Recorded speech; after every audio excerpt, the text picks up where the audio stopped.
Welcome back sa ating channel. At kung bago ka pa lang sa channel natin, please do like, subscribe, and press that notification bell para updated ka sa mga bago nating videos. Congratulations, Hervonta Tank Davis, still undisputed and champion, mga kaibigan. Well, sa kanilang laban, pumapatama din itong si Martin, pero sa kalaunan, mga friends, hindi niya kinaya ang lakas at saka ang bilis ni Tank Davis, mga kaibigan. Para malaman natin, panoorin natin ang highlights ng kanilang laban.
So there you are. Nakita nyo na paano na knockout si Martin, mga kaibigan.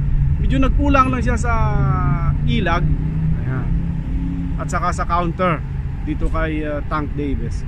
Although malakas yung mga patama niya in the early rounds, pero sa katagalan naramdaman niya yung mga lakas ng patama ng suntok ni Tank Davis. So medyo umiilag na siya. At saka wala na, halatang takot na siya, mga kaibigan. So pag medyo mahina ka at saka may takot na naramdaman, talagang matatalo ka lang. Kung di ka matatalo, ma-knockout ka talaga. So thank you so much and see you on our next vlog. Bye bye.